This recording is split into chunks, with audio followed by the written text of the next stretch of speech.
রুমাকে যেন আজ আরও বেশি লাস্যময়ী লাগছে। চুলটা ছাড়া আর একটা স্লিভলেস টাইপ টপ আর জিন্স পরেছে। আজ যেন রুমাকে একটা পুরো আগুনের গোলা মনে হচ্ছে। রুমা কেবিনে ঢুকেই বলল, কি ব্যাপার, এইরকম একটা প্রাইভেট কেবিন নিয়েছ? তোমার কি অন্য কিছু প্ল্যান আছে নাকি? গল্প সঙ্গে চায়ের আড্ডায় আমি ইন্দ্রাণী আজকে এক্সট্রা ম্যারিটাল অ্যাফেয়ারের শেষ অংশ আপনাদের পড়ে শোনাবো। আপনারা যারা আমার এই চ্যানেলটিকে প্রথমবার শুনছেন, যদি আপনাদের কাহিনীটি ভালো লেগে থাকে তাহলে চ্যানেলটিকে সাবস্ক্রাইব করে আপনাদের মতামত জানাবেন এবং একটি লাইক দেবেন। শুরু করছি আজকের গল্প, এক্সট্রা ম্যারিটালের শেষ পর্ব। দীপককে অবাক করে এরপর দুদিন আর রুমার কোনো ফোন এলো না, কোনো মেসেজও নয়। দীপক কিন্তু মনে মনে খুব যে একটা খুশি হতে পারলো এমন না। তার মনের গভীরে কোনো এক কোণায় হয়তো রুমা এখনও বেঁচে আছে। তবে কি সে সত্যিই রুমাকে ভালোবেসে ফেলেছে? সে একটু চিন্তা করল। না, রুমার হাসি, কথা, ছোঁয়া ছাড়িয়ে দীপকের মনে আসল রুমার শরীর এবং তার মনে এক আদিম খেয়াল এলো। সেদিন ছিল সোমবার। দীপক ফোন করলো রুমাকে। ফোনটা কিছুক্ষণ রিং হওয়ার পর থেমে গেল। দীপক আবার রিং করলো, এবারও তাই। কিছুক্ষণ বাজলো, তারপর আবার থেমে গেল। তবে এবার থামার সাথে সাথে একটা মেসেজ ঢুকলো, সরি, ক্লাস নিচ্ছি, ফোন ব্যাক করছি। তার প্রায় আধ ঘন্টা পরে রুমার ফোন এলো। তার প্রথম কথা ছিল, কি গো, এই যে বললে আমার সাথে সম্পর্ক রাখবে না, তবে? দীপক এবার কিছুটা মিথ্যা করে বলল, আরে ওই মেলটা বলতে পারো একটু বউয়ের ভয়েই লিখেছি, বুঝতে পারছো তো বিবাহিত পুরুষের অনেক ঝামেলা। রুমা বলল, তা এখন বুঝি ভয় কেটে গেছে, নাকি বউ অনুমতি দিয়েছে এই সম্পর্কটাকে এগিয়ে নিয়ে যেতে? বলি রুমা তার বিখ্যাত হাসি হাসল।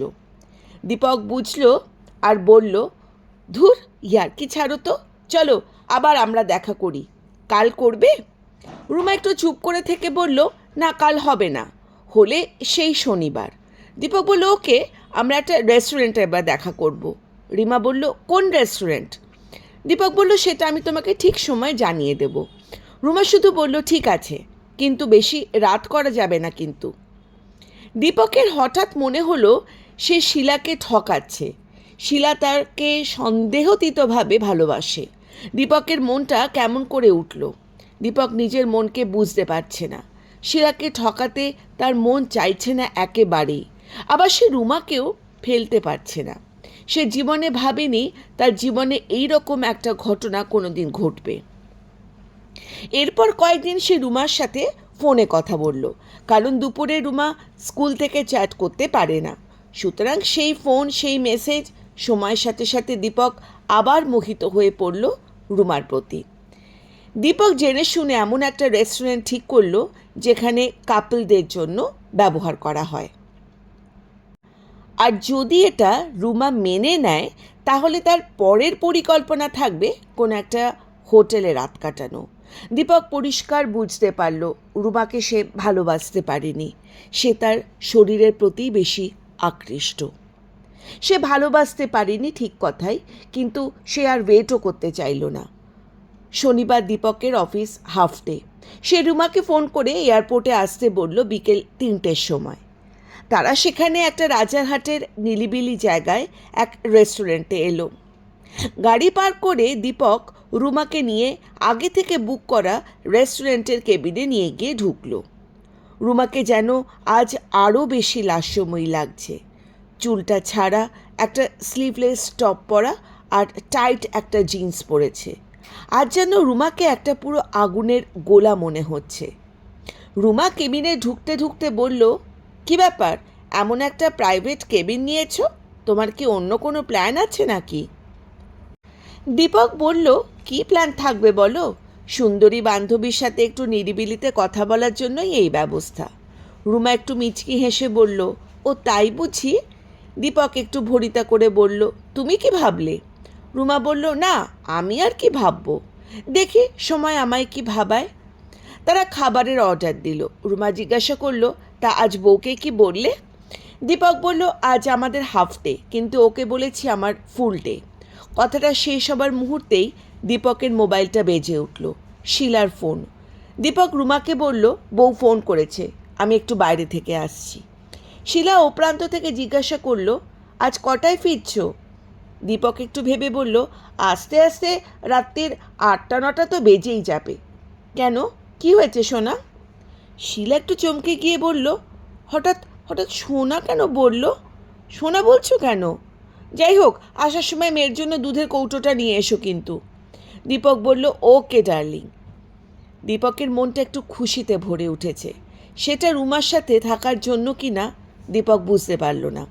কেবিনে ঢোকার পর রুমা একটু তির্যকভাবেই জিজ্ঞাসা করল, কি বউ ধরে ফেলেছে? দীপক এবার একটু সাহস সঞ্চয় করে বলল, রুমার গাল দুটোকে এক হাত ধরে বলল, না সোনা। রুমা এবার খিলখিল করে হেসে বলল, আরে বাস সোনা, তোমরা পুরুষ মানুষরা না বড্ড অদ্ভুত বটে। আর বিবাহিত হলে তো কোনো কথাই নেই, তোমরা দুকুলি বজায় রাখতে চাও। দীপক মনে মনে ভাবল, তার সাথে শিলার কথা রুমা শুনে ফেলল নাকি। সে কোনো কথা না বলে রুমার পাশে আরেকটু সরে এসে বসল। রুমার ছাড়া চুলগুলো তার চোখে এসে ঠেকতে লাগলো। ভেতরে ভেতরে দীপক একটু উত্তেজনা অনুভব করলো। তার সারা শরীর একটা বিদ্যুতের ঝলক খেলে গেল যেন। রুমাকে সে তার হাত দিয়ে আরেকটু কাছে আনার চেষ্টা করতেই দেখল খাবার নিয়ে বেয়ারা ঢুকছে।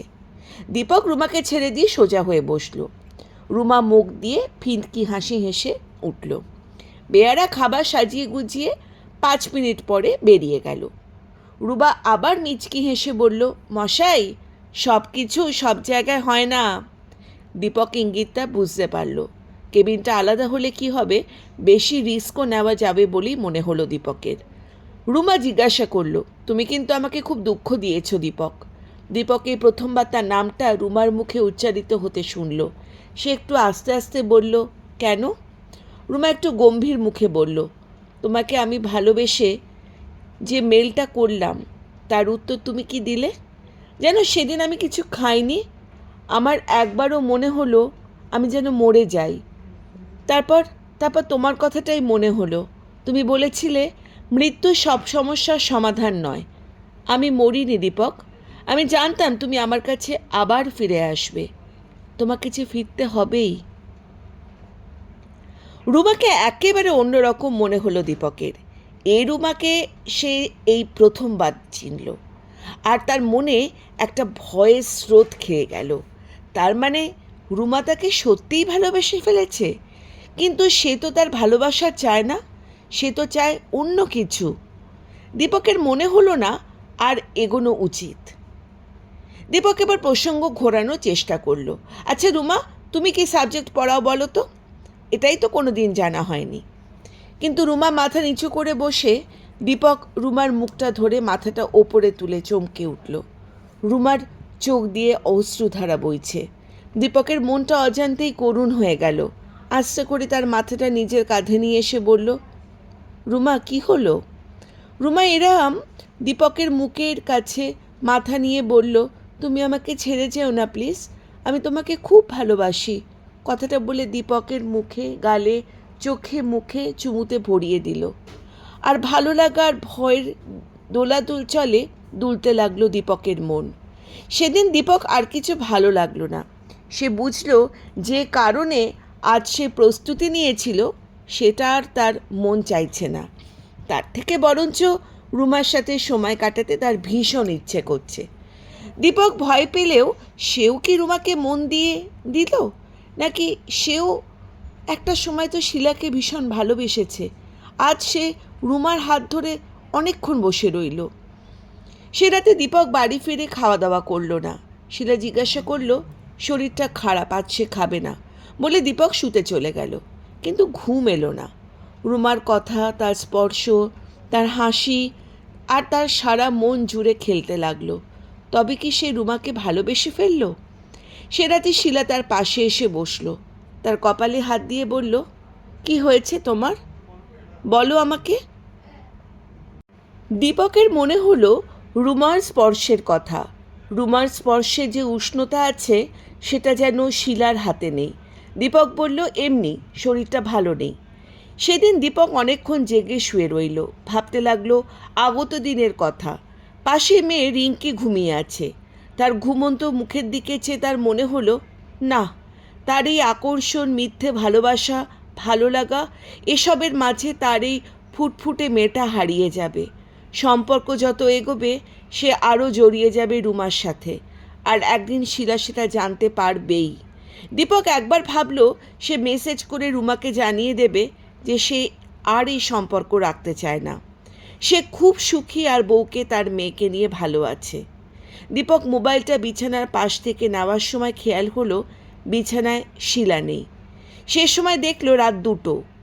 এত রাতে শিলা কোথায় গেল?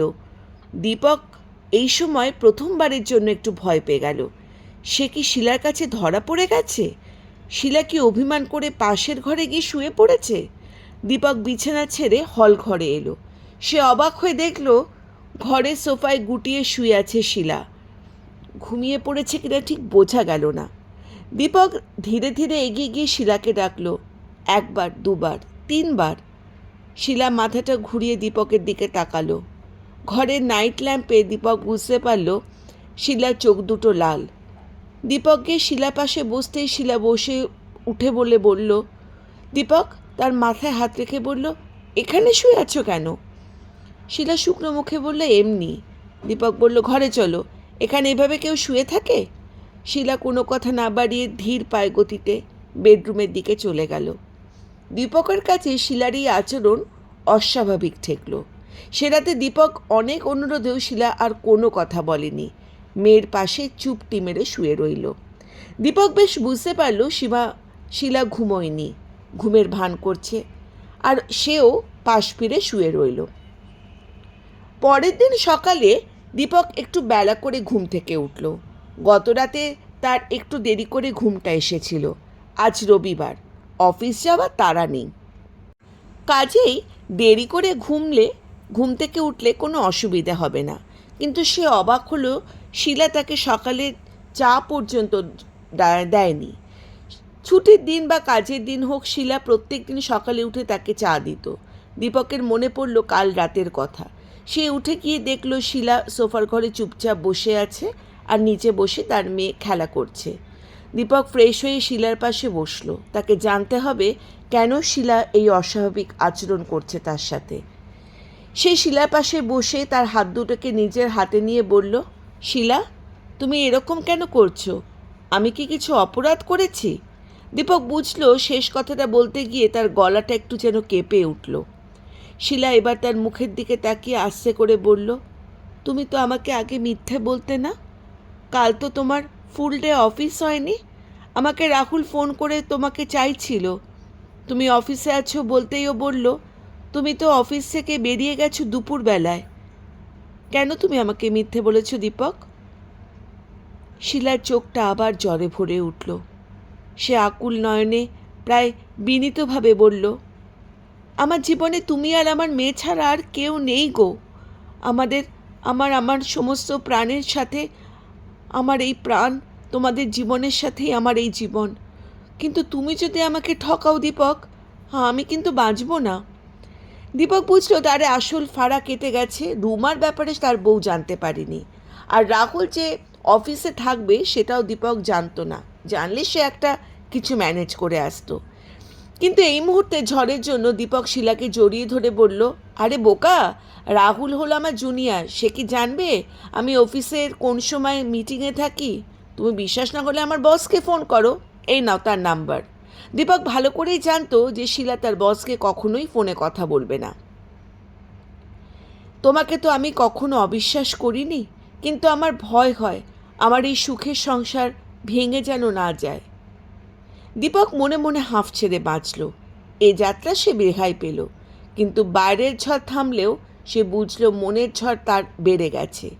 শিলার করুণ কথাগুলো তার মনে দাগ কেটে দিল। সামান্য তার অফিসে থাকাতে শিলা যেভাবে ভেঙে পড়েছে, আর যদি রুমার সঙ্গে তার মেলামেশা সে জানতে পারে, না জানি কি হবে।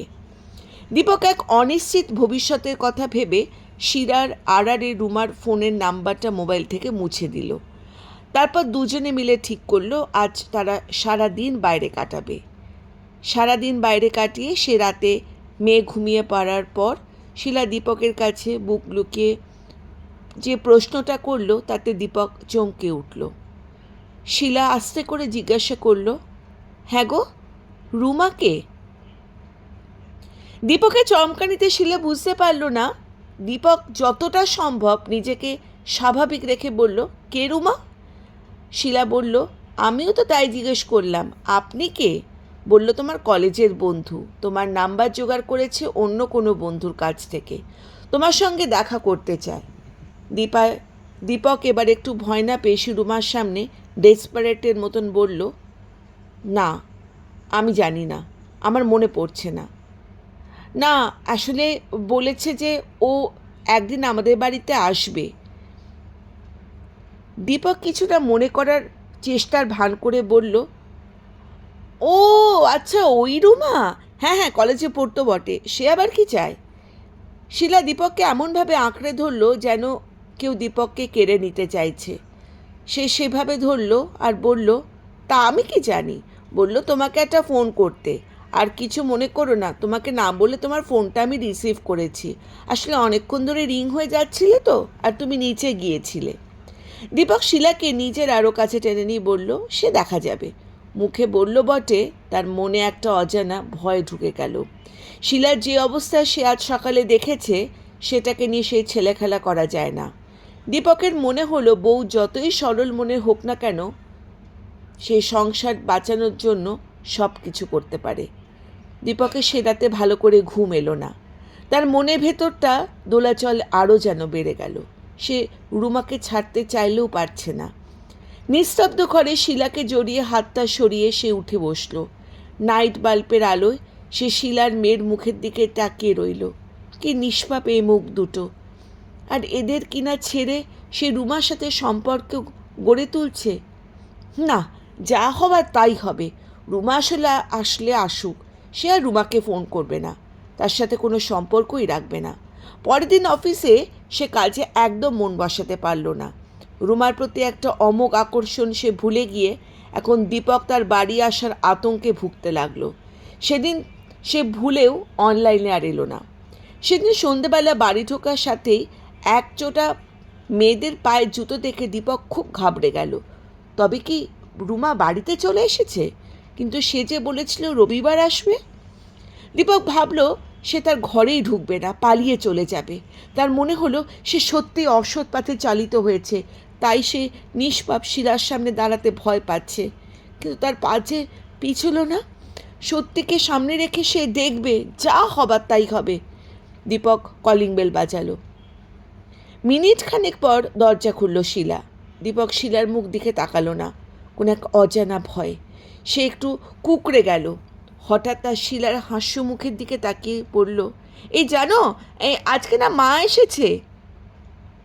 দীপকের মনে হলো তার যেন পুনর্জন্ম হয়েছে।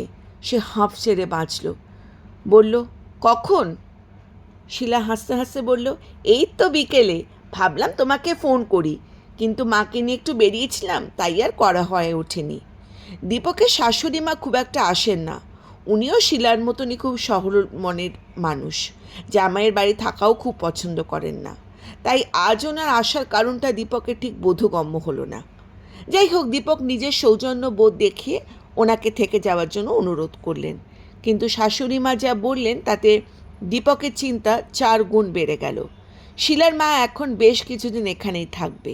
দীপক একটু দমে গেল বটে, কিন্তু হাসি মুখেই বলল, তা বেশ তো, থাকুন না, যতদিন আপনার মন চায়। সে রাতে দীপককে অন্য ঘরে একা শুতে হলো। দীপকের মেয়ে বায়না ধরেছে সে দিম্মার সাথে শোবে, আর মেয়ে শিলাকে ছাড়া শোবার অভ্যেস হয়নি। দীপক রাতে শুয়ে শুয়ে ভাবতে লাগলো সেই রুমার কথা, তার সামনে রবিবার আসার কথা। কিন্তু এসে সে কি করবে, কি বলবে? দীপকের মনে হলো সে যেভাবেই হোক রুমাকে এই আশাটা আটকাতেই হবে, না হলে তার সংসারটা একেবারে তছনছ হয়ে যাবে। দীপকের মনে হলো রুমার সাথে একবার কথা বলতে হবে, কিন্তু রুমার ফোন নাম্বার যে সে মুছে দিয়েছে। কিন্তু লক থেকে সে পেয়ে যাবে। সে খুঁজে রুমার নাম্বারে রিং করলো। 4 বাজার পর ওপার থেকে উত্তর এলো, কি গো, বউ ছাড়লো? আমি তো ভাবলাম বউ তোমায় আঁচল দিয়ে বেঁধে রেখেছে। তারপরে তুমি একজন বউভক্ত দীপক। কি ঠিক বলিনি? দীপক এরকম তীর্য কথা একদমই আশা করেনি, তাই সে খানিকটা থতমত খেয়ে বলল, তুমি কি সামনের রোববার আমার বাড়ি আসছো? এরম কথা বলেছ? ও প্রান্ত থেকে হেসে উত্তর এলো, আসবো না কেন বলো? তুমি আমাকে ভালোবাসার স্বপ্ন দেখিয়ে পালিয়ে যাচ্ছ, আমাকে দেখে তোমার ভালোবাসা উতলে উঠছে, কিন্তু বউয়ের কাছে গেলেই, ফিরে গেলেই তোমার বউয়ের প্রতি ভালোবাসা আবার বেড়ে যাচ্ছে, তার আঁচলের তলায় ঢুকে যাচ্ছ। আমি দেখতে চাই তোমার বউয়ের কি আছে যা আমার মধ্যে নেই। দীপক একটু ঘাবড়ে গেল। এবার যে ফাঁদে সে পা দিয়েছে, রুমার প্রতিও তার আকর্ষণ কম নেই, তাই এই বিপদ থেকে তাকে উদ্ধার করারও কেউ নেই। নিজেকে উদ্ধার করতে হবে। দীপক বলে উঠল, দেখো, আমরা দুজনেই প্রাপ্তবয়স্ক, দুজনেই অ্যাডাল্ট। আমরা দুজনেই দুজনের সম্পর্কে কিছু না কিছু লুকিয়ে এক নিষিদ্ধ সম্পর্কে জড়িয়ে পড়েছিলাম। আমাদের আর এগোনো একদম উচিত নয়। প্লিজ রুমা, তুমি আমাকে ভুলে যাও। দীপককে আরও ভয় পাইয়ে দিয়ে রুমা উত্তর দিল, ভুলে যাব কেন? আমার ভালোবাসা ঠুনকো নয়। তুমি আমাকে আঘাত দিয়ে মেয়ে বউ নিয়ে সুখে থাকবে, আর আমি ঘরে বসে কাঁদবো? সেই দিন আর নেই দীপকবাবু। আমাকে আঘাত দিলে তোমাকেও আঘাত পেতে হবে। তোমার মতন আমার ভবঘুরে মন নয়। আমি তোমার জীবন থেকে সরে যাব, কিন্তু তোমার বউকে জানিয়ে, সেও জানুক যে সে যাকে ভালোবাসে সে খাঁটি হিরে নয়, তার মধ্যেও অনেক খাঁত আছে। সব জেনে শুনে যদি তোমার বউ তোমার সাথে থাকতে চায়, তাহলে বুঝতে হবে তোমার অনেক পুণ্য রয়েছে, আর তুমি সেই মেয়েলি স্বামী যে শুধু সংসারের বাইরে অন্য কিছু করতে ভাবতেই শেখেনি। রোববার পর্যন্ত অপেক্ষা করো, কিন্তু আমি আসবই। এই বলে রুমা ফোনটা কেটে দিল। দীপক অনুভব করলো তার ভেতরের একটা কাঁপুনি হচ্ছে। সে হয়তো তার আর বাঁচবেই না। দীপক উঠে বসল, বিছানার পাশের জানলাটা খুলে দিল। দূরের রাতের আকাশে তারাগুলো জ্বলজ্বল করছে। চারদিকে ঘন কালো অন্ধকার। এই অন্ধকার সব কাজ মুছে যায়। তার মনে হলো এই অন্ধকারে সে যেন হারিয়ে যাবে চিরকালের মতন এই পৃথিবী থেকে। দীপকের মনের ভেতর একটা ভীষণ ধরনের চিন্তা কাজ করতে লাগলো। না, তার জীবন আর কোনোদিনই সে রোববার আসতে দেবে না। সে উঠে গিয়ে আলমারি থেকে শিলার একটা শাড়ি বের করে চেষ্টা করতেই হঠাৎ শুনল দরজায় একটা মৃদু আওয়াজ। ঠক ঠক করে কে যেন দরজা নক করছে। দীপক একটু ঘাবড়ে গিয়ে দরজার কাছে গিয়ে দেখল শিলা দাঁড়িয়ে। দরজাটা খোলো। আমি? আরে কখন থেকে দরজা ধাক্কা দিচ্ছি। দীপকের মনে হলো তার এপাশে হারিয়ে যাওয়ার দরজা আর ও পাশে ফিরে যাওয়ার। দীপক খেই খাড়িয়ে বলল, কি করবে সে? কিন্তু এইদিকে দরজার মৃদু আঘাতটা একটু একটু করে জোর হচ্ছে। দীপক আর থাকতে না পেরে দরজাটা খুলে দিল। শিলা ভেতরে ঢুকে চুপি চুপি বলল, ও ঘরে মার মেয়ে ঘুমিয়ে পড়েছে, তাই আমি তোমার কাছে চলে আসলাম। এসে দীপকের গায়ে নিজেকে দিয়ে বিছানার মধ্যে শুয়ে পড়ল। শিলা ঘন নিঃশ্বাস ফেলতে ফেলতে বলল, কি গো, আজ এই রাতে আমি আর তুমি সম্পূর্ণ একা। কতদিন পরে একলা দুজনে হলাম বলো তো? অন্ধকারে ঠিটা শিলার ঠোঁট দীপকের ঠোঁটে এক প্রকার ডুবে গেল, কিন্তু শিলা অনুভব করল তার গালে কয়েক ফোঁটা জল, জলের স্বাদটা নোনতা। শিলা দীপকের চোখে হাত দিয়ে দেখল সম্পূর্ণ ভিজে। শিলা উঠে বসল, দীপককে ঠেলে জিজ্ঞাসা করল, তুমি কাঁদছো? কি গো, কি হয়েছে তোমার? দীপক এতক্ষণ নিজেকে কোনোভাবে কন্ট্রোল করছিল। এবার শিলার কথায় সে হাউমাউ করে বাচ্চা ছেলের মতন কেঁদে বলল। তার মনে হলো সে সব কথা শিলাকে খুলে বলবে। শিলা, আমি তোমার যোগ্য স্বামী নই, তুমি আমাকে ভুলে যাও।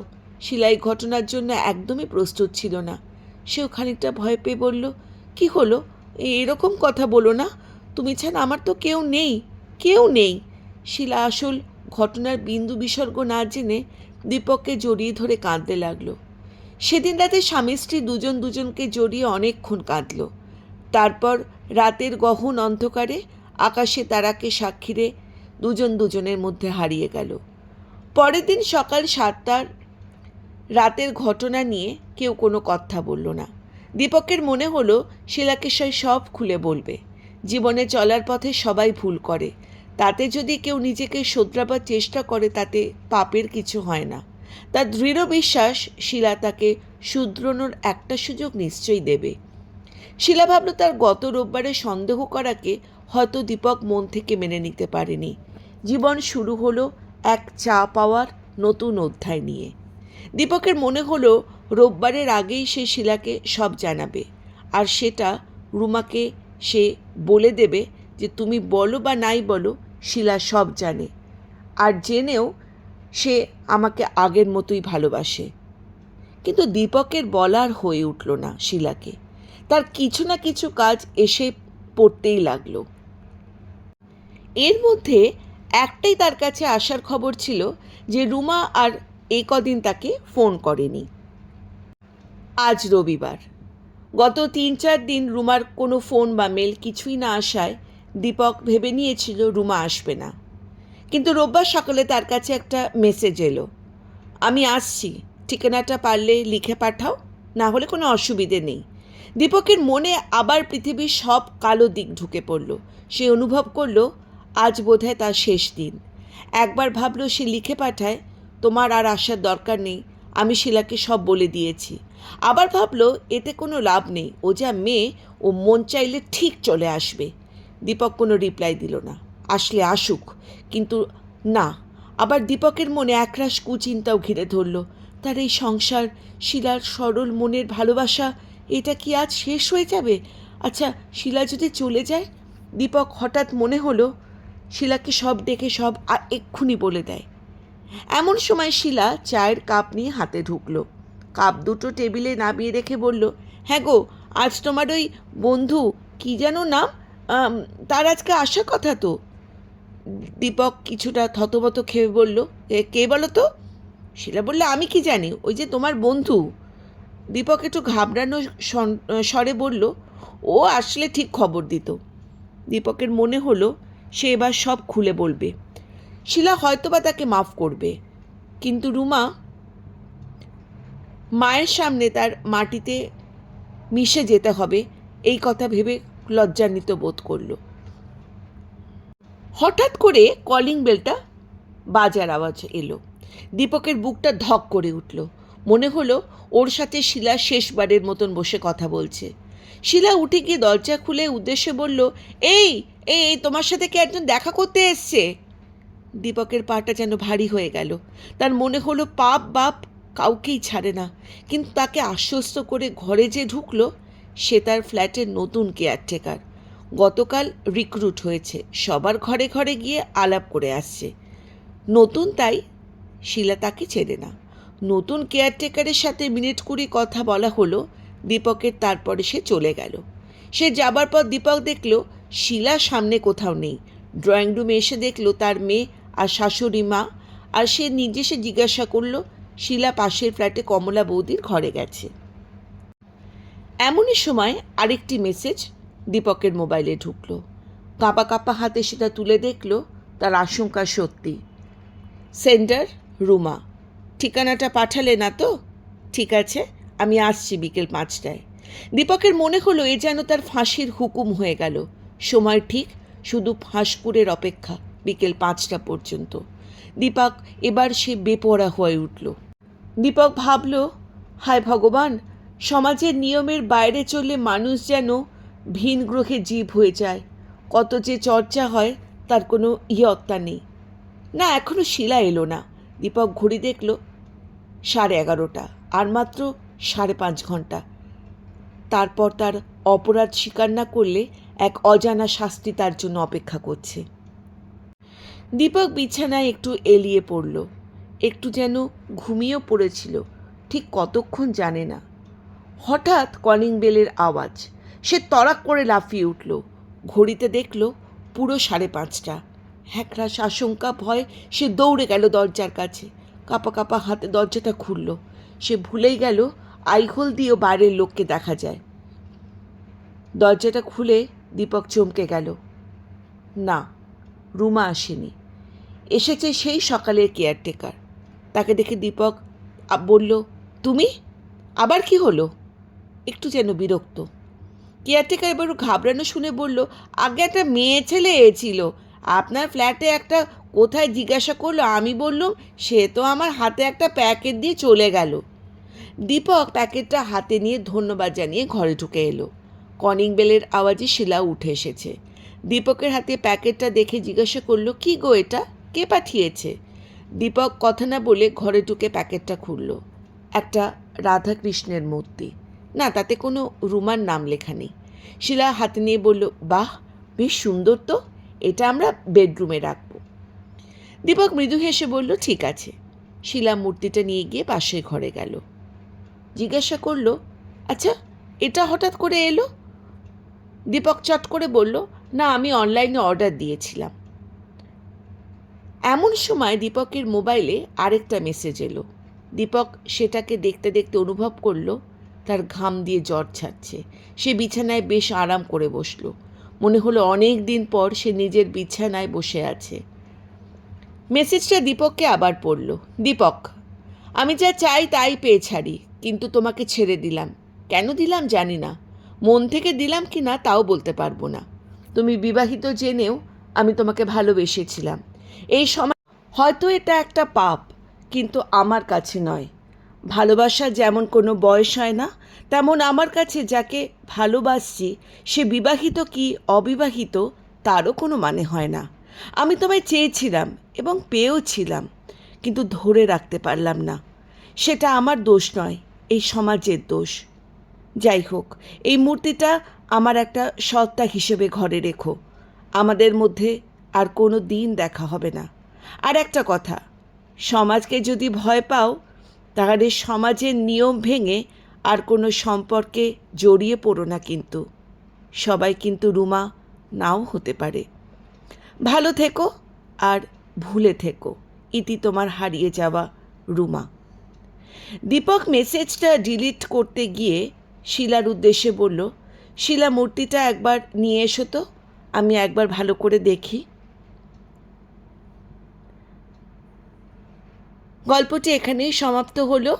আপনাদের কেমন লাগলো গল্পটি আপনাদের নিশ্চয়ই অমূল্য মতামত জেনে আপনারা একটু জানাবেন আর চ্যানেলটিকে সাবস্ক্রাইব করবেন। নমস্কার।